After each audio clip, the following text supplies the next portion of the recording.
Hey guys, it's me, Mcnulty here, and in today's video, I'm going to be talking about Anne with an E behind the scenes secrets and Easter eggs. I'm hoping that this will become a regular series on my channel because there are a lot of Anne with an E facts that I have gathered over the years. Now with that being said, this video is being posted on March 19th, 2023, which is the 6th anniversary of Anne with an E Season 1 coming out in Canada. So this is a really exciting celebration. There's currently a hashtag on Twitter right now called hashtag 6th anniversary with an E instead of an I. I'll leave the hashtag right here if you want to check it out and if you want to tweet about the celebration in support of the anniversary. And so before I get started with this video, I just want to thank you guys so much for supporting me over the last 6 years since I've been doing Anne videos. I've been doing Anne videos since August of 2017, and that's a really long time. This fandom, I feel like I have sort of taken this fandom for granted because, you know, I've been in other fandoms, and while a lot of other fandoms have been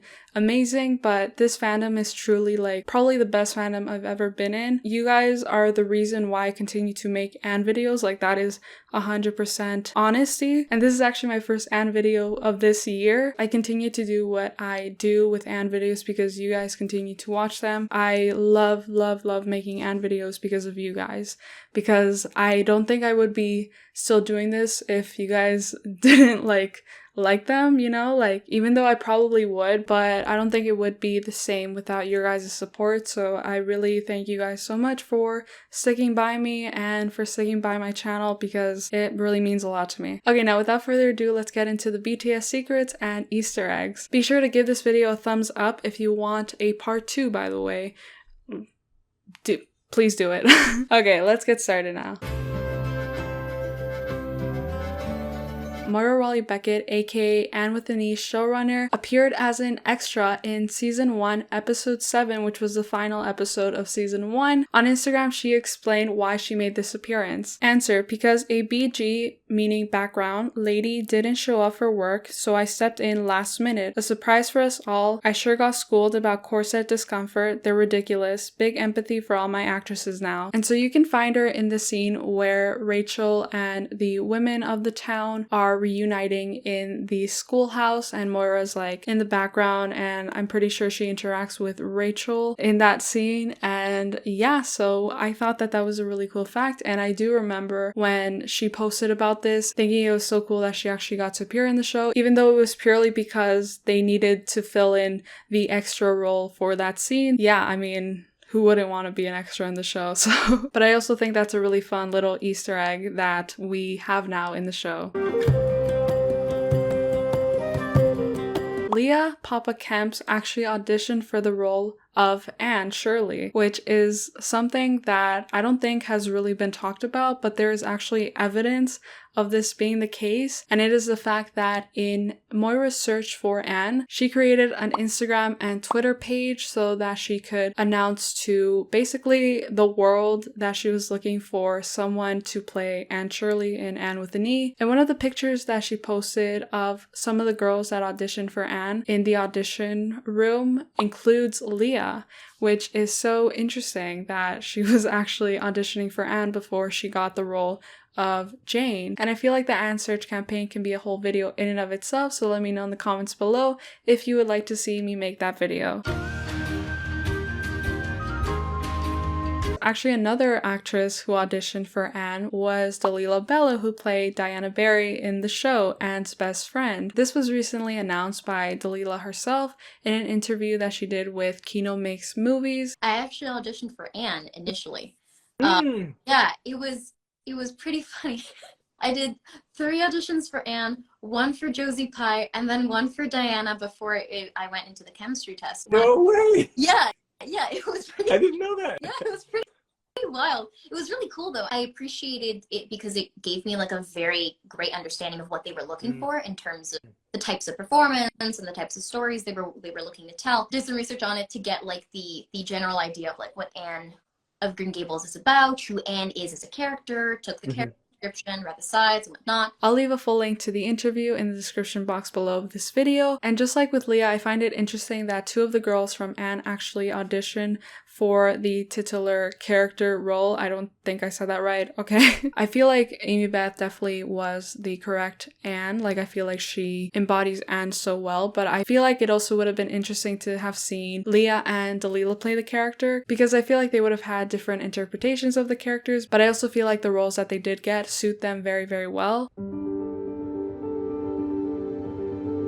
Unfortunately, there was a lawsuit against Anne with an E by Sullivan Entertainment, who produced Anne of Green Gables, the 80s version, and I have a video where I covered the entire lawsuit. I'll leave a link right up here for you guys to check that out. I won't really go into the lawsuit because everything that I think came out was basically said in that video, but alongside that, some things in Anne with an E had to be changed because of the lawsuit, and that includes an Anne quote featured in the title sequence of the show, as well as some dialogue between Anne and Cole in a season 2 scene. It's not what the world holds for you, it is what you bring to it. And you bring so much.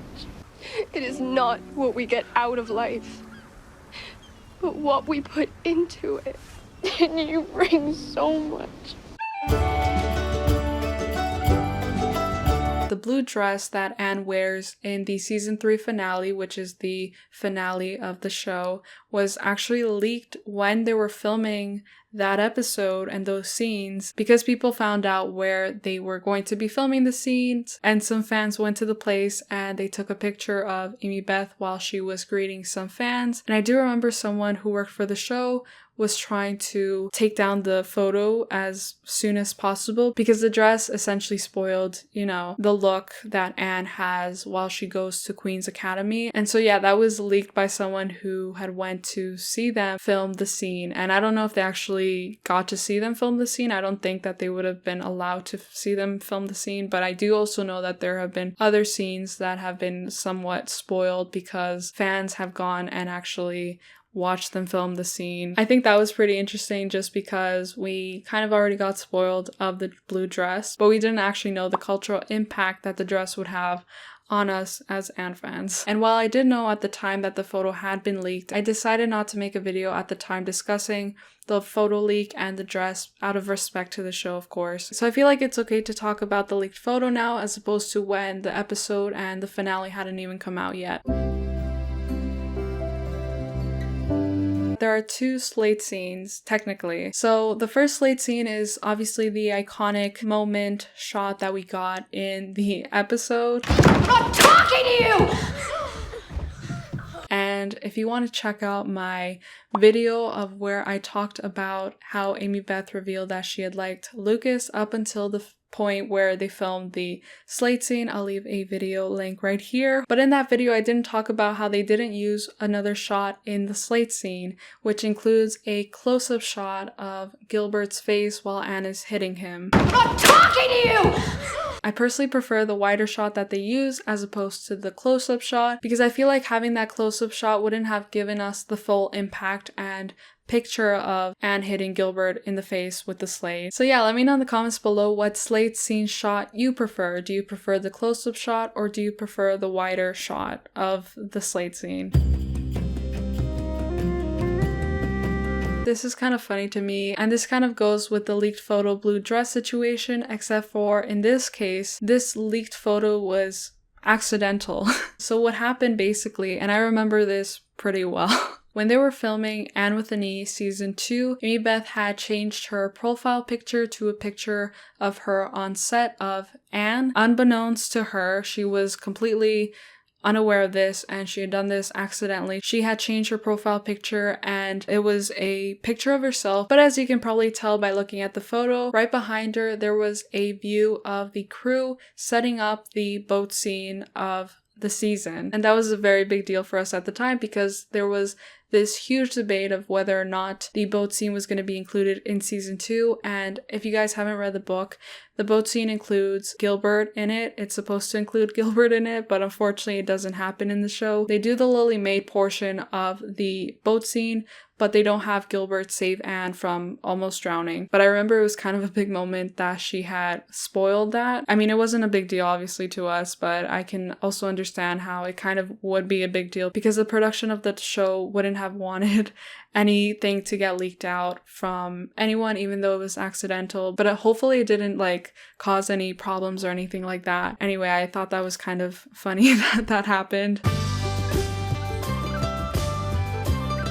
A donkey in season 2, episode 10 just kept squealing or screaming or screeching while Amybeth and Lucas filmed the final scene of the episode of the season. I have some BTS photos that I'll show right now that Amybeth had posted at the time. I don't think that they're available on her Instagram page anymore, but I remember seeing the caption where she explained that Amybeth and Lucas kept breaking because of the fact that there was a donkey around the set and the donkey kept screaming and they just couldn't get through the scene because of how loud the donkey was. And obviously it's supposed to be a very sweet and sentimental moment between the two, but the fact that there just was this animal that couldn't stop making noise on set was just hilarious to think about. I would love to see footage of that. Like, Moira, please release BTS and bloopers, please. I'm literally begging you.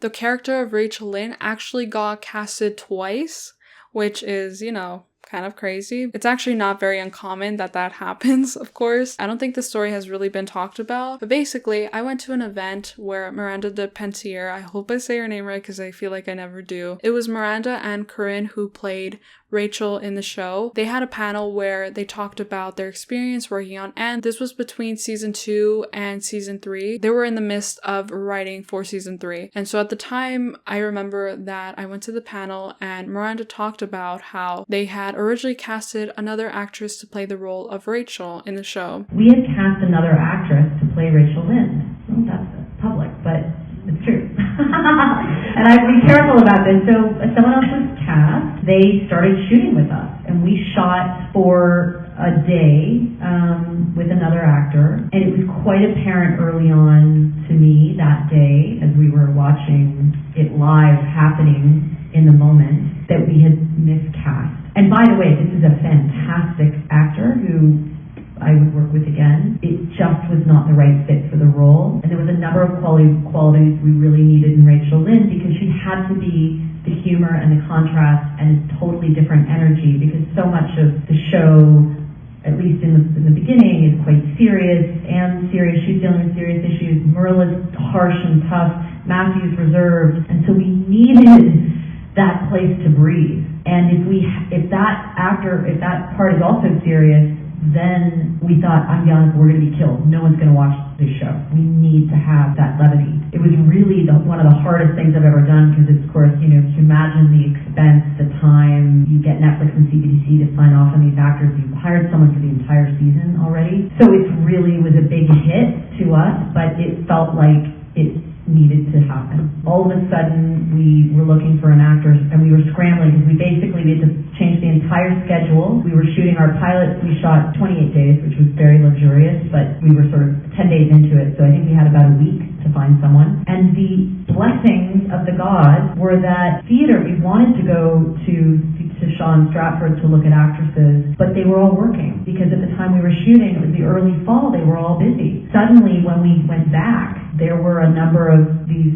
wonderful actresses that were available, and we saw a few auditions. It was like, okay, that was great. And then in one of the takes came in, backstage, Shaw Festival, scrappy, kind of crappily shot, blah, blah, blah, blah, blah, in a little chair, and there's Corinne being like, and like everything that we needed. I mean, it was like, she blasted off the screen with such humor and life and vitality and energy, and it was like, oh my God, that's it. And so we loved her right away. What a blessing, right? Like, that's how it happens sometimes. Within one day of those dailies, the first day, then we had to go back to the same location and reshoot, but we'd already shot Anne's side of the scenes. We actually just shot Prim, right? Yeah, we weren't able to shoot, we didn't have time to shoot all the other parts, so we had to cut you in. Netflix called me right after the dailies, and they were like, oh my god, who is she? She's incredible. And CBC was incredible. So it was also funny how that happens sometimes, right? But I'm so grateful, and you're so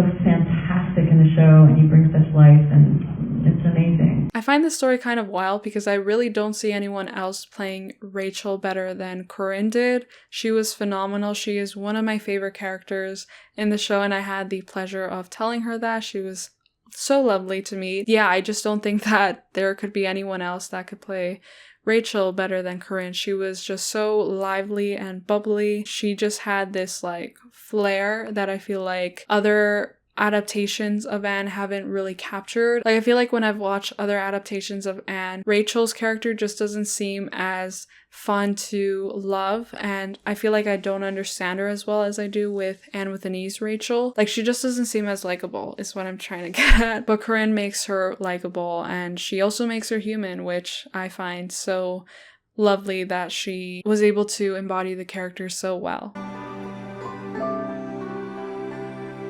Lily the Maid, a deaf character who was introduced in season 3 episode 10, which was the final episode of Anne, would have appeared in season 4 of the show. This is evident by the casting call that the show had posted when they were looking for an actress to portray the character, and the actress that portrayed Lily the Maid ended up being Mackenzie Ripley. And so this is what the casting call had said. Lily, actor role, female, 16 years old, must be a deaf actress. A delicate deaf maid, must be fluent in ASL, will likely reoccur in season 4. And so I personally feel like because of the fact that Anne and the girls were in Queen's Academy and season 4 would have taken place in Queen's Academy, and Lily the Maid was a maid that was in the house that they were residing in while they were going to school, she would have appeared in season 4. I feel like that was like a given because of the fact that they're living there, so she would be a character that is also living there as well. I was so excited to see, you know, I feel like I've said this many times, but I was definitely excited to see